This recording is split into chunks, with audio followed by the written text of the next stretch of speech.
ഭാര്യയും ഭർത്താവും ആണല്ലോ നിങ്ങൾ തമ്മിൽ ജീവിതത്തിൽ എപ്പോഴെങ്കിലും പിണങ്ങിയിട്ടുണ്ടോ എന്ന് ഞാൻ ചോദിക്കാറുണ്ട്. അപ്പോൾ ചില ആൾക്കാർ മസിൽ പിടിച്ചിട്ട് കൈ താഴ്ത്തിയിടും. നമ്മൾ പിണങ്ങിയിട്ടില്ല എന്ന് കാണിക്കലാണ് അവരുടെ ഉദ്ദേശം. സത്യത്തിൽ നല്ല ഇണക്കമുള്ള വീട്ടിലൊക്കെ എന്തുണ്ടാവും? പിണക്കം ഉണ്ടാവും, എന്തെങ്കിലുമൊക്കെ ഉണ്ടാവും. കാരണം ഇത് രണ്ടും ഒരച്ചിൽ വാർത്തതല്ല. ഏതോ ഒരു അച്ചിൽ വാർത്ത, ഏതോ ജീനുകളിൽ വ്യത്യാസമുള്ള ആണും അതേപോലെ വ്യത്യാസമുള്ള, അല്ലെങ്കിൽ ആണും പെണ്ണും തമ്മിൽ 10-12 വ്യത്യാസങ്ങളുണ്ട്. എന്നാൽ ഈ പിണങ്ങിയാൽ ഇണങ്ങണമെങ്കിൽ അവിടെ റഹ്മത്ത് വർക്ക് ചെയ്യണം. ആണുങ്ങളാണോ മുൻകൈ എടുക്കുക, പെണ്ണുങ്ങളാണോ മുൻകൈ എടുക്കുക?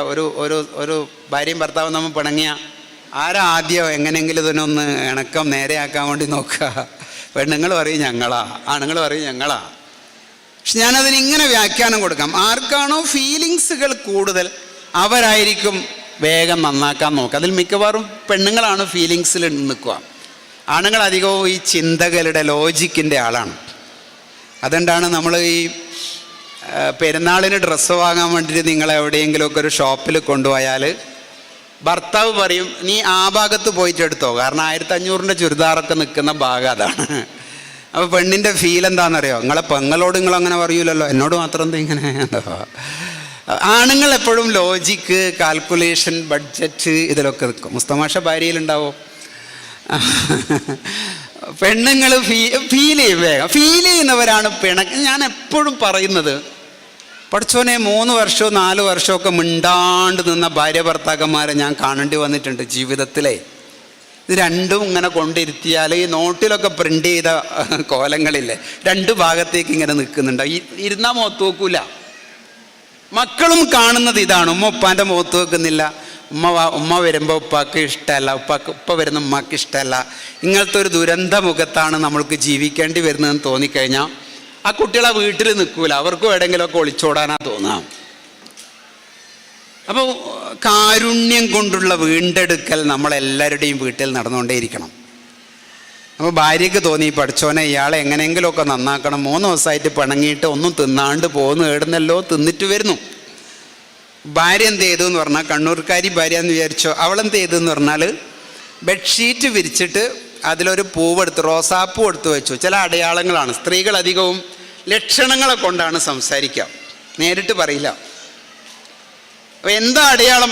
ഇവളുടെ ഇതുകൊണ്ടെങ്കിലും ഇയാളുടെ ദേഷ്യം ഒന്ന് മാറിക്കോട്ടെ എന്ന് വിചാരിച്ചിട്ട് ഇവളിങ്ങനെ കാത്തു നിന്നു. മക്കളോടൊക്കെ പറഞ്ഞു നിങ്ങളിന്ന് ഒച്ചയും പാളൊന്നും ഉണ്ടാക്കരുത്, വാപ്പ വരുന്നുണ്ട്. ഇയാൾ ചായയൊക്കെ ഉണ്ടാക്കുകയാണ്. ഈ ഭർത്താവ്, ഞാൻ പറഞ്ഞില്ലേ, ഇയാൾ കാൽക്കുലേഷൻ്റെ ആളാണ്. ഇയാൾ ഈ ലോജിക്കിലാണ് നിൽക്കുക. ഇയാൾ ഈ പൂവെടുത്തിട്ട് പറഞ്ഞു, ഇതാ മുള്ളുള്ള പൂവാ ബെഡിൽ വെച്ചിരിക്കുന്നത്, ഇനി അങ്ങോട്ട് എനിക്ക് ഈ വീട്ടിൽ മുള്ള കിട്ടാൻ പോകുന്നു എന്നും പറഞ്ഞു. അത്രേ. നമ്മൾ വിചാരിക്കുന്നതൊന്ന്, ഇവർ ചിന്തിക്കുന്നതൊന്ന്. ഇതൊന്ന് നേരെയാകാൻ വേണ്ടി ഭാര്യ എന്ത് ചെയ്തു? ഒരു ചിഹ്നം, എന്തോ ഒരു ചിഹ്നം വാട്സപ്പിൽ അങ്ങോട്ടേക്ക് ഇട്ടു. എന്നിട്ട് അതിൻ്റെ താഴെ അസ്സലാമു അലൈക്കും എന്ന് ഇട്ടു. എന്തിനാ? ഭർത്താവ് ഒരു വലൈക്കും സലാം ഇങ്ങോട്ട് പറഞ്ഞാൽ ഈ ഐസൊന്ന് പൊളിക്കാലോ, 3-4 ദിവസമായില്ലേ മിണ്ടാണ്ട് നിൽക്കണേ.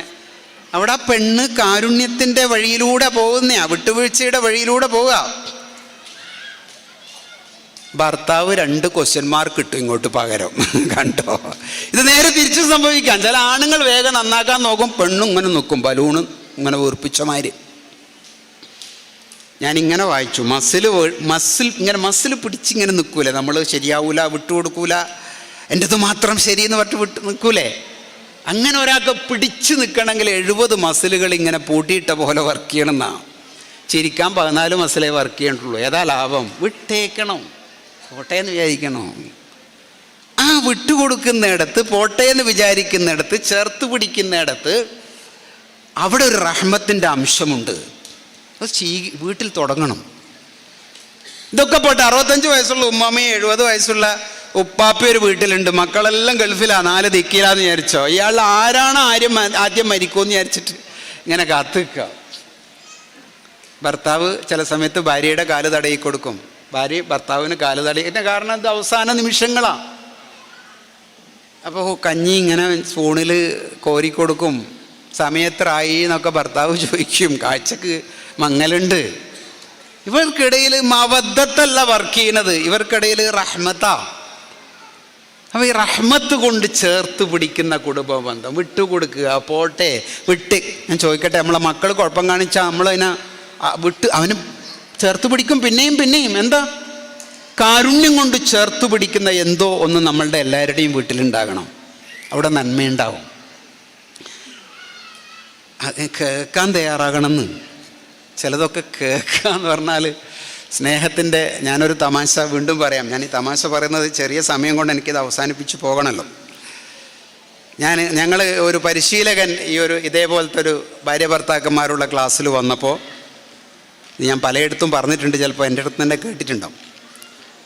ഇതേപോലെ ഒരു 75 വയസ്സുള്ള ഉമ്മമ്മയും 80 വയസ്സിനടുത്തുള്ള ഉപ്പാപ്പയും ഒരു മൂലയിൽ ഇങ്ങനെ ഇരിക്കുന്നുണ്ടായിരുന്നു.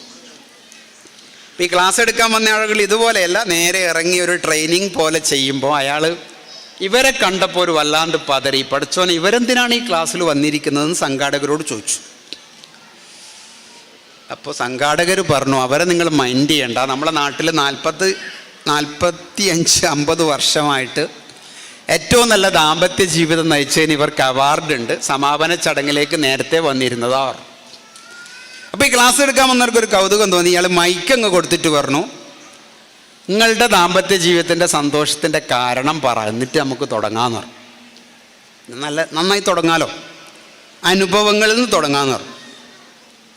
കുറേ പറഞ്ഞിട്ട് ഉപ്പാപ്പ ഒന്നും മിണ്ടുന്നില്ല. മുപ്പരുടെ വയസ്സ് 80 അല്ലേ.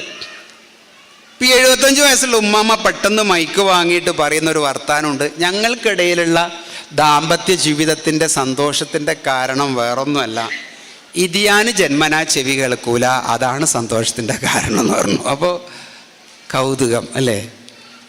നിങ്ങൾ ആലോചിച്ച് നോക്കിയാട്ടെ, നമ്മളെല്ലാം കുഴപ്പം എന്താ? ഇന്ദ്രിയങ്ങൾ തുറന്നിട്ടാണ് നമ്മൾ ജീവിക്കുന്നത്. ചെവി ഒരു ഭാഗത്ത് വർക്ക് ചെയ്യും, കേൾക്കാൻ പാടില്ലാത്തത് കേൾക്കാൻ ഇഷ്ടമല്ലാത്തത് കേൾക്കേണ്ടി വരും. അപ്പോൾ ബന്ധത്തിൽ ഒളിച്ചിലുണ്ടാവും.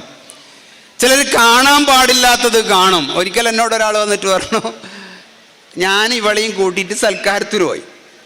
സൽക്കാരത്തിന് പോയിട്ട് ഇവളെ കണ്ണാടെയാ ഞാൻ കണ്ടതാന്ന് പറഞ്ഞു. അപ്പോൾ ഭാര്യ പറയാ, കണ്ണിനൊരു കുഴപ്പമില്ല. ഭർത്താവിനെ കുറിച്ചാണ് പറഞ്ഞത്. ഭർത്താവ് പറയാം, എൻ്റെ കണ്ണ് വേറെ എവിടെയും പോയിട്ടില്ല, ഞാൻ ആ സ്കാർഫ് കണ്ടിട്ട് നോക്കിപ്പോയത്, അത് ഇവൾക്ക് ഇടുന്ന വാങ്ങിച്ചു കൊടുക്കേണ്ടതായിരുന്നു എൻ്റെ ചിന്ത. പക്ഷെ പറഞ്ഞിട്ട് മനസ്സിലാവുന്നില്ല. കണ്ടോ? അപ്പോൾ കണ്ണും കാതും ഇന്ദ്രിയങ്ങളിങ്ങനെ തുറന്ന് നിൽക്കുമ്പം സംശയങ്ങൾ വരും, കേൾക്കാൻ പാടില്ലാത്തത് കേൾക്കേണ്ടി വരും. അപ്പം അതൊക്കെ കേട്ടുകൊണ്ട് തന്നെ സ്വീകരിക്കാനുള്ളൊരു മനസ്സിലേക്കുള്ള പാകപ്പെടൽ അത് പരിശീലിച്ചിട്ടുണ്ടാക്കേണ്ടതാ. അത് ഇത്ര എളുപ്പമൊന്നും ഉണ്ടാവില്ല. അതുകൊണ്ട് തന്നെയാണ് ഇതിന് ഒരുപക്ഷെ ഖുർആൻ എന്ന് പറയുന്ന ഒരു പദം, അഹദിന പെണ്ണിനാണ് സ്ഥാനം കൊടുത്തത്. പെണ്ണുങ്ങളെ നിങ്ങൾ, അവർ അഹദിന നിങ്ങളിൽ നിന്ന് വാങ്ങിയിരിക്കുന്നു, എടുത്തിരിക്കുന്നു, മീസാക്കൻ ഖലീല സുദൃഢമായ ബന്ധം. ആണിനൊരു ഉത്തരവാദിത്വമുണ്ട്.